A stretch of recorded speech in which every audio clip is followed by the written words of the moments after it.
విశాఖ సింహాచలం అప్పన్న స్వామి గిరి ప్రదక్షిణకు భక్తులు పోటెత్తుతున్నారు.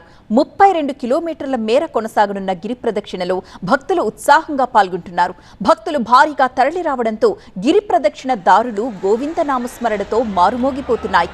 ఆషాఢ పౌర్ణమి సందర్భంగా అప్పన్న స్వామికి తుది విడత చందనోత్సవం జరగనుంది. ఇక సింహాచలం గిరి ప్రదక్షిణ ఎలా కొనసాగుతోంది, భక్తులు ఏమంటున్నారు అనే అంశాలకు సంబంధించిన మరింత సమాచారం మా సీనియర్ కరెస్పాండెంట్ ఖాజా అందిస్తారు.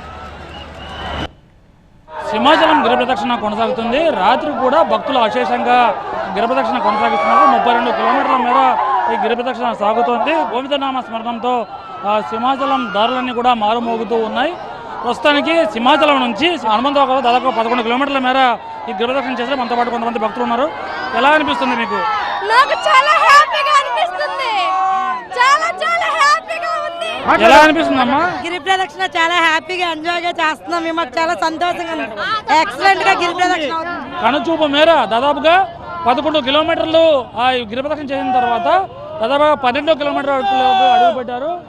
ఇసుకేస్తే రాళ్ళంత జనం మనకు స్పష్టంగా కనిపిస్తుంది. గోవిందనామ స్మరణంతో మారుమోగుతుంది. పావంచం నుంచి మొదలై ఈ అశేషంగా భక్తులు తరలి వచ్చి ప్రత్యేకంగా స్వామివారిని దర్శించుకొని ఈ సింహగిరి గిరి ప్రదక్షిణ చేస్తున్నారు. రేపు ఆషాఢ పౌర్ణమి సందర్భంగా స్వామివారికి తుది విడత చందన సమర్పణ ఉంటుంది.